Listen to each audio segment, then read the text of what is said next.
The agitation for the disintegration of Nigeria is taking a new shape. This news update outlines a perspective that advocates for the disintegration of Nigeria, citing the country's diverse ethnic and religious identities as an impediment to unity and stability. Northern Nigeria's leaders and groups, including some Islamic clerics, have expressed dissatisfaction with the current state of Nigeria's federal union. The Hausas are saying that the Fulanis have hijacked their land, occupy their territory, and make them subordinate in their own land. They want to create their own country. They want the Fulanis to leave their land. They want every ethnic group in Nigeria to go their separate ways. The northern part of Nigeria is now calling for separation and disintegration of Nigeria. They warn that if the country is not divided, there is going to be a brutal and deadly war in Nigeria. Nigerian politicians are accused of perpetuating instability and tribalism to maintain power. Some critics have criticized Nigerian leaders for failing to unite the country and for policies perceived as benefiting specific ethnic or religious groups over others. They argue that Nigeria's diverse ethnic groups were forced into a union without shared ideologies or compatible systems.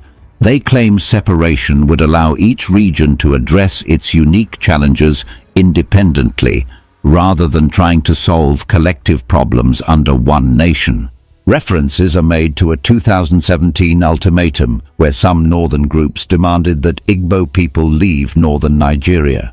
They reflect on historical and ongoing marginalization and inter-ethnic mistrust as reasons for disintegration. The discussion ties tribal and religious identities to governance failures, poverty, and social unrest. Comparisons are drawn to other nations to highlight how conflicting ideologies create friction in governance. The rhetoric surrounding disintegration often includes threats of conflict or war, raising concerns about the potential for widespread violence. Disintegration could disrupt Nigeria's economy, particularly as the country relies heavily on its oil-rich south. Forcing people to relocate based on ethnic or regional identity could lead to human rights violations and displacement. While disintegration might address some governance challenges, it may not solve all problems, as internal divisions exist within each region. National unity initiatives, power-sharing frameworks, and economic decentralization could offer alternative solutions. But just like the Biafrans has stated, no going back Biafra referendum, the North has also declared that they want total disintegration of Nigeria. Otherwise, there will be bloodshed and deadly war in Nigeria. Nigeria, our beloved country, is once again at a crossroads. And honestly, as someone who loves this land, this story isn't an easy one to tell. And honestly, as someone who loves this land, this story isn't an easy one to tell, but it's one we must confront because it's about who we are, how we've lived together, and whether that togetherness can even survive anymore. So sit with me for a while and let me take you on this journey of what is happening right now, a tale of division, dissatisfaction, and deep-seated frustrations that stretch back far into our history. You see, Nigeria is a fascinating place. From the green landscapes of Jos Plateau to the bustling streets of Lagos State, it's a country that brims with beauty and contradictions. We have over 250 ethnic groups, more languages than I can count, and a rich culture that could be our pride if we allowed it to be. But instead of celebrating our diversity, we've been locked in a battle against it. That battle is now threatening to rip us apart. The latest development? Leaders in the northern part of Nigeria, including some Islamic clerics, have come forward with a bold and rather unsettling demand. They say that Nigeria must be divided. Not tomorrow, not in some distant future. Now, and if it doesn't happen, they warn there could be war. Their frustration has boiled over, and they're no longer holding back. The leaders in northern Nigeria have expressed grievances that are deeply rooted in their history and their experiences in the current federal structure. One of their primary complaints is about the Fulani people, who are also from the north. According to these leaders, the Fulani population has overstepped its bounds, seizing lands and diminishing the autonomy of the Hausa ethnic group. Imagine that. Two groups from the same region at odds over land and control, despite the broader challenges facing the north as a whole. Now, this isn't just a northern problem. It's a Nigerian problem. Because the moment one region begins to seriously advocate for separation, it stirs up old wounds and opens the floodgates for other regions to make similar demands. Remember the agitation for Biafra? The eastern part of Nigeria has been clamoring for independence since the days of the Nigerian Civil War. Even today, the Igbo people in that region have shown no signs of letting go of their dream for a Biafran state. And now, with the North saying they want out too, it feels like the center is no longer holding. Let me take you back a few years to 2017. Some northern groups issued a stern ultimatum to the Igbo people living in the north. They were told to pack their bags and leave by October of that year. Do you remember the uproar that caused? It felt like a déjà vu moment, a chilling reminder of the events that led to the Civil War in the 1960s. These groups accused the Igbo of being ungrateful and disrespectful partners in the Nigerian Union. They claimed that the Igbo had overstayed their welcome in the north and that it was time for them to return to their own lands in the east. Fast forward to today, and the rhetoric has only intensified. Northern leaders argue that Nigeria is like a marriage gone wrong. They believe that forcing people with different religions, languages, and cultures into one country was a mistake from the start. And honestly, can we blame them entirely? After all, this union was never truly our choice. It was orchestrated by colonial powers who cared more about their own interests than ours. The British government drew lines on a map, lumped us together, and called it a country. But what they created was a ticking time bomb. The leaders who are calling for separation say that Nigeria's problems are too diverse to be solved under one roof. They argue that each region should be allowed to address its own issues independently. They point to the fact that Nigerian politics has become a game of tribalism and favoritism, where leaders prioritize their ethnic groups over the nation as a whole.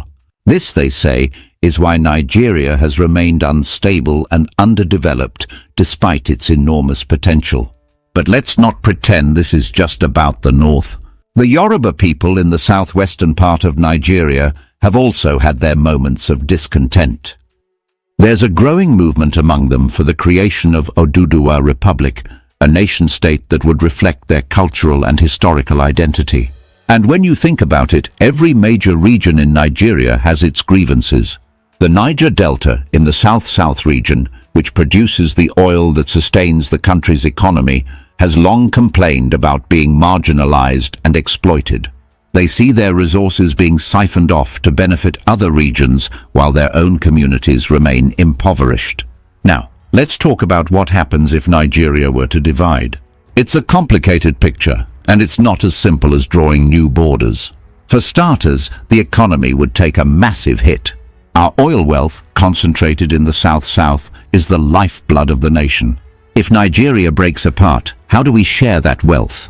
And what happens to the millions of people who live outside their home regions? Imagine being told to leave the place you've called home for decades simply because your ethnicity or religion doesn't align with the new order. There's also the potential for violence. Let's not sugarcoat it. Separation could lead to widespread conflict. We've seen what happens when tensions boil over in this country. The memory of the Nigerian Civil War, with its devastating loss of life, still haunts us. And yet, here we are, seemingly on the brink of repeating history. The Islamic clerics who are part of this movement for division have been particularly vocal. They've taken their message to the mosques, rallying their followers and warning of the consequences if Nigeria isn't divided. Their argument is that Nigeria's unity has always been an illusion, a forced arrangement that does more harm than good. They believe that by breaking apart, each region can pursue its own destiny, free from the baggage of a union that has never truly worked. But here's the thing. Breaking up a country isn't a magic solution. Even within each region, there are internal divisions. The north, for example, isn't a monolith. The Hausa, Fulani, Kanuri, and other ethnic groups have their own tensions and rivalries. The same goes for the southeast, where the Igbo dominate but aren't entirely unified in their vision for Biafra. So while separation might address some of the broader issues, it won't solve everything. As I reflect on all this, I can't help but feel a deep sense of sadness. Nigeria is my home, and it's your home too. We've shared moments of joy and pride in this country, but we've also endured its many challenges. The idea of it breaking apart feels like losing a part of ourselves, and yet I understand the frustrations that have brought us to this point. People are tired of bad governance, corruption, and a system that seems designed to fail. So where do we go from here? Some say we need a national dialogue, a space where all ethnic groups can come together to discuss the future of this country. Others believe in restructuring Nigeria, decentralizing power, and allowing regions to control their own resources. These are ideas worth exploring, but they require trust, and trust is something we've lost a long time ago. As we navigate these turbulent times, one thing is clear: Nigeria cannot afford to ignore these conversations anymore. The voices calling for separation are growing louder, and the stakes are higher than ever. Whether we stay together or go our separate ways, the decisions we make now will shape the future of this nation for generations to come. Ƙasar nan ta rabu, a raba ta kawai. Wallahi, a ra'ayina da masu ra'ayi irin nawa, ƙasar nan ta rabu, a raba ta kawai. A raba ta, Oduduwa su ɗauki nasu, Biafra su ɗauki nasu, mu musulmi mu ɗauki namu. Wallahi wannan shine solution. A raba ta, a raba ƙasar, wannan shine ra'ayinmu, a raba ta. Su ci man su umma mai ɗin ne. A bar mu da shanunmu, a bar mu da wakenmu, a bar mu da gyaɗanmu, a bar mu da shinkafanmu, a bar mu da dawanmu, a bar mu da geronmu. Ku je ku ci fetur ɗin, ku je ku ci. A raba ƙasar, mu samu mu ɗabbaka shari'a musulunci. Ba wata shegiya Ngozi ko Dabora da za ta zo ta fi tsirara suke rabin mamanta a waje ta ɓata tarbiyyar 'ya'yanmu, ta ɓata, ba shegin da ta yi haka da sunan constitution ya ba da right. Babu wannan. A rabu kawai. Wallahi rabuwan ƙasar shine alheri ga musulunci, ga musulmai. Wallahi tallahi shine. Kuma shine munafukan cikin mu da su ƙara bayyana mu gano su, ko kudu ko arewa. Wallahi a raba ta, domin ba za mu yarda ana kashe mana 'yan uwan musulmi ba, mu kuma su suna zaune a nan lafiya. Ba zai yi ba. Gwamnati ki ta kinnot, ba za mu yarda ba. Ba za mu yadda a kashe mutane musu suna zaune a lafiya suna ɗebe matattalin arzikin ƙasa ba. Ba za mu yadda ba wannan ba. An fa zo wajen red line, ba za mu yadda da wannan ba. Shine gaskiyar magana, ba za mu yadda ba. Yawwa, ko da a yi stopping ko kuma a yi yaƙi, wannan shine gaskiyar magana. Wallahi, from today, June the 6th, 2017, when this proclamation is signed, the North, a critical player in the Nigerian project, hereby declares that it will no longer be disposed to coexisting with the Igbos and shall take definite steps to end the partnership by pulling out of the current federal arrangement. 2. This conclusion is necessitated by the realization that it since ceased to be comfortable or safe to continue sharing the same country with the ungrateful and cultured Igbos who have exhibited reckless disrespect for the other federating units and stained the integrity of the entire nation with their insatiable criminal obsessions. 3. Rather than certain sections holding the whole country to ransom at every stage, each should be allowed to go its own way, as we categorically proclaim today that the North is fed up with being the same country with this pack of acrimonious Igbo partners. 4. The North hereby openly calls on the authorities and other national and international stakeholders to acknowledge this declaration by taking steps to facilitate the final dissolution of this hopeless union that has never been convenient to any of the parties. Prelude to final separation. 1. Recovery and control of landed property.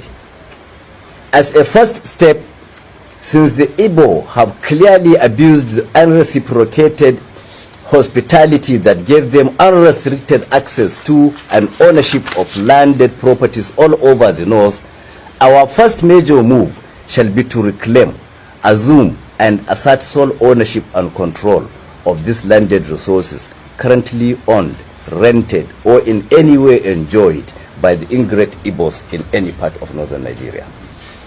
Consequently, officials of the signatory groups to this declaration are already mandated to commence immediate inventory of all properties, spaces, or activity in the north currently occupied by the Igbos for forfeiture at the expiration of the ultimatum contained in this declaration. In specific terms, the groups are directed to compile and forward an up-to-date data of all locations occupied by any Igbo in any part of northern Nigeria, including schools, markets, shops, workshops, residencies, and every other activity spaces. 2. Relocation notice. Secondly, with the effective date of this declaration, which is today, Tuesday, June the 6th, 2017, all Igbos currently residing in any part of northern Nigeria are hereby served notice to relocate within 3 months, and all northerners residing in the east are advised likewise. 3. Enforcement. All northern civil society and pressure groups are by this declaration mandated to mobilize for sustained coordinated campaigns at their respective state government houses, state houses of assembly, local government council secretariats, and traditional palaces to mount pressure for steps to be taken to ensure enforcement of the directives contained herein. Conclusion. In conclusion, we are hereby placing the northern authorities, the Nigerian authorities, and the entire nation on notice that as from the 1st October 2017, we shall commence the implementation of visible actions to prove to the whole world that we are no longer part of any federal union that should do with the Igbos. From that date, effective, peaceful, and safe mop-up of all the remnants of the stubborn Igbos that neglect to heed this quit notice shall commence to finally eject them from every part. Kasan nan ta rabu a raba ta kawai. Wallahi a ra'ayina da masu ra'ayi irin nawa, kasan nan ta rabu a raba ta kawai, a raba ta. Oduduwa su ɗauki nasu, Biyabara su ɗauki nasu, mu musulmi mu ɗauki namu. Wallahi wannan shine solution. A raba ta, a raba ƙasar, wannan shine ra'ayinmu, a raba ta. Su ci man su umma mai ɗin ne. A bar mu da shanunmu, a bar mu da wakenmu, a bar mu da gyaɗanmu, a bar mu da shinkafanmu, a bar mu da dawanmu, a bar mu da geronmu. Ku je ku ci, ku je ku ci fetur ɗin, ku je ku ci. A raba ƙasar, mu samu mu ɗabbaka shari'ar musulunci. Ba wata shegiya Ngozi ko Dabora da za ta zo ta fi tsirara suke rabin mamanta a waje ta ɓata tarbiyyar 'ya'yanmu, ta ɓata. Ba shegin da ta yi haka da sunan constitution ya bada right. Babu wannan. A rabu kawai. Wallahi rabuwar ƙasar ne shine alheri ga musulunci, ga musulmai. Wallahi tallahi shine. Kuma shine munafukan cikin mu da su ƙara bayyana mu gano su, ko kudu ko arewa. Allah ya raba ta, domin ba za mu yarda ana kashe mana 'yan uwan musulmi ba, mu kuma su suna zaune a nan lafiya. Ba zai yi ba. Gwamnati ki ta kinnot, ba za mu yarda ba.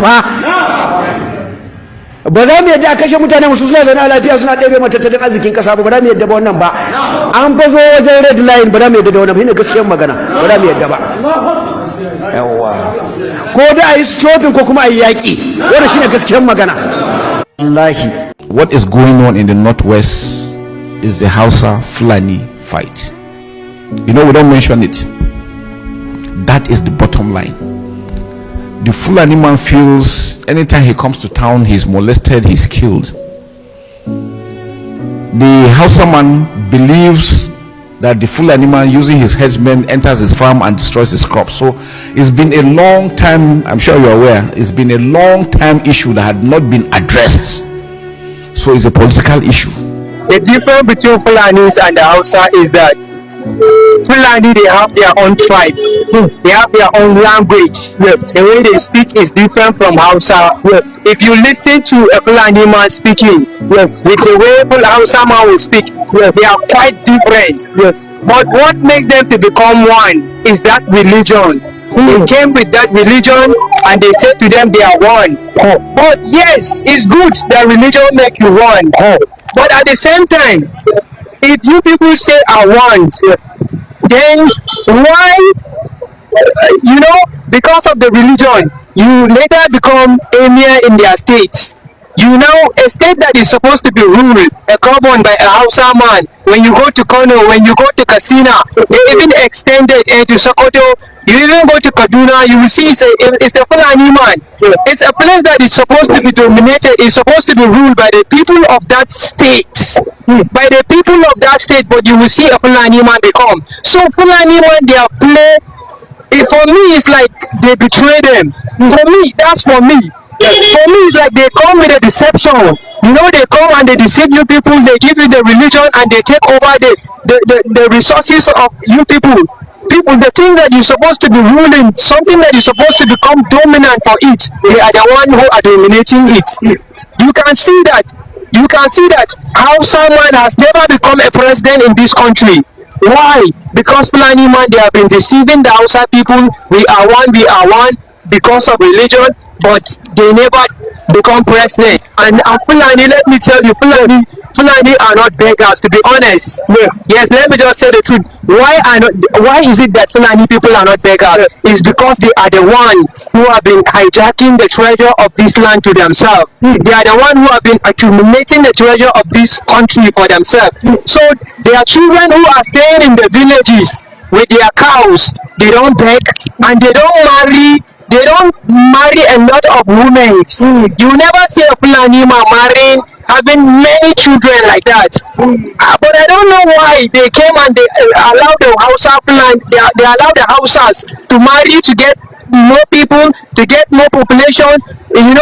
For me, they want the Hausa people to get more children, more population, so that in terms of politics, they talk of democracy is a game of numbers. So they need that numbers, and the Hausa people are the one producing the children. And you can see the people that they are using to go and to do this killing, majority are the Hausas. But the one who you will discover leading is a Fulani man. And the leader, the gang roll leader, is a Fulani man. While the majority that will follow behind are the Hausas. So they are using the Hausas to achieve their aim, to achieve their goal. But now I'm glad that the Hausa people are discovering the truth. Why will a Fulani man come and put something in your mind which is not the real you? They come and they change the real you. Because the Hausa man, I can assure to you, if you live with a Hausa man, is a man that believes that he just need peace. But Fulani man, they came, they changed him. Hausa man become a toxic, he becomes so hard to understand because a Fulani man came and deceived him with a wrong way of lifestyle. What I want the Hausa to do is to stop listening to Fulani, because Fulani, they bring division for us. Fulani, they are the cause of our problem that we are having today. Fulani are people that they don't forgive.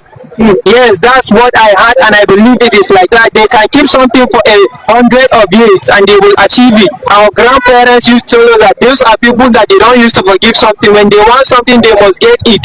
January 15, 1966, a group of young majors came to the conclusion that the Nigerian state had failed and that it required urgent restructuring. And without recourse to democratic principles, they decided that Nigeria required a revolution, rightly, and I'll come to that point of explanation later. And the revolution for them was interpreted through the use of arms. This was soldiers, young men, some of them unmarried, as young as 27 or less in some cases. Hotheads. So they set out from Kaduna, I believe Abeokuta, but the coup failed. It didn't fail until they had decapitated the political leadership, at least the titular political leadership of northern Nigeria. Premier of northern Nigeria was killed, the Sardauna of Sokoto, Ahmadu Bello. The Prime Minister of Nigeria, Tafawa Balewa, was also killed. This coup was quickly branded an Igbo coup, and there was what was called a counter coup, or shall I say a revenge killing, in July 1966. This set off a pogrom, another word for genocide, people being murdered en masse in northern Nigeria, people of southern origin, but principally the Igbos. And that event led to the wars that we euphemistically call the Civil War. There was nothing civil about it. Scores died, millions of young children starved. Kwashoko became a word in Nigerian lexicon. Oporoko, the stockfish of today that is a delicacy, was essentially a Red Cross handout to those in serious need of protein. But have we learned? We've not learned anything. After the Civil War, the military came, and everything that has been done since 1966 to run away from the foundation of Nigeria, which is the 1963 Constitution, everything that has been done have merely taken us back each time, because it is not by accident that those who sat at the negotiating tables between 1953, when federalism was introduced into Nigeria at the urgings of Obafemi Awolowo, who had led this West and all of Nigeria's minority to the Lancaster House Conference and persuaded Ahmadu Bello and Azikiwe that federalism is the only way forward for a multicultural, multi-ethnic, multi-religious country like ours. From 1953, series of negotiations and trial and error led to the agreement that governed Nigeria at independence in 1960. Some people elected not to be part of that. Northern Cameroon left and became part of Cameroon. That, I think, is the root of what you call the Ambazonian problem in Cameroon today. But the rest of Nigeria stayed and found a country called Nigeria. Western Nigeria could have left just as Cameroon left and Northern Cameroon left. Eastern Nigeria might have left just like Northern Cameroon left, and Northern Nigeria could certainly have left, and indeed Ahmadu Bello was the first person to demand secession from Nigeria. But nobody left beyond Northern Cameroon. But without leaving, they had negotiations, extensive negotiations. There was the Willings Commission of Inquiry. They negotiated back and forth. Ahmadu Bello, for instance, he had Sheikh Gumi, the father of the current one, demanding full Sharia in northern Nigeria. But he understood the need to keep the North one without the specter of Sharia. So instead of adopting full Sharia as he was being urged by Sheikh Gumi, who was at that time the Grand Qadi of northern Nigeria, instead of that, he adopted the penal code fashioned after the Pakistani system of justice. So he codified part of the Sharia that was not repugnant to natural justice. And whilst northern Nigeria had the penal code, southern Nigeria had the criminal code. There were differences on account of the religious balance that had to be made in northern Nigeria. Sharia was not allowed to rule in criminal jurisprudence. It was restricted to only those that might be codified under the penal code, and in the area of civil relationship, marriage, intestacy, succession, some measure of property rights. But it was never extended to cover the amputation of the likes of Jangebe, when you are cutting the hand of a man for stealing a goat, but you are turbaning the governor who just turbaned himself with money. Gandola, if anybody has ever qualified for the Isba in Kano, it's Gandola, but nobody is touching it. But I digress. The point is this: the moment we walked away from an agreement that took so long to find, by 1960, that agreement was what was known as the Independence Constitution. It had fundamentals. Nigeria was a federation of 3 regions. Each region had significant control and autonomy over its own affairs. Between 1960 and 1962, there was further constitutional growth and development development, the Nigerian people decided, especially in the western part of Nigeria, that there was the need for an additional region, and that was what led to the creation of the Midwest region. The Midwestern region came out of the Western region, but it wasn't decreed into existence. It came out of further agreements and negotiation. Constitutionally, there was a survey, economic survey, to be sure that that parcel that was going to come out of Western Nigeria would be economically viable and it would not rely on grants from the federal government for its sustenance. A motion was passed in the Western Regional House of Assembly by a 2/3 majority, which meant that Action Group had to work with other parties. That same motion, in the form of a plebiscite, went before the people of the place that was to become the Midwestern region. It passed, and then a bill went before the Federal House of Representatives in Lagos. It passed. It was only after that that a fourth region was created. That was how rigorous those agreements were. Everybody were consulted. The people's representatives were involved. The people were involved in the decision as to how they were to be governed. 1966 came with a coup. That was where we missed the road. So if you have asked me, how did we get here? We got here because the 1966 coup, the January one, offered the excuse for the theft of a country. The second coup was essentially a state hijack, and the culmination of that state hijack is the 1999 Constitution. Let nobody fool anyone about that. The 1999 Constitution is essentially the assertion of hegemonic power, saying clearly we hold the veto over this space. But that hegemony is not tribal any longer. It might be spearheaded and pushed and led by an hegemony located within a cultural construct, but it has gone national. Every member of the Nigerian ruling class is a card-carrying member of the feudal hegemony that rules this country. That feudal hegemony is legitimized by the 1999 Constitution. Any Nigerian that is tired of where we are, who has wondered how we got to where we are, should understand that the root of our problem are to be found encapsulated in that fraudulent document that says we the people, when the will of the Nigerian people is clearly uninvolved. That was where we went wrong. That is how we got here. This is the end of our news update. Please click the icon on the top right corner of your screen to watch my next video. You will enjoy it. I will see you again in my next update. Enjoy the rest of your day. Goodbye for now.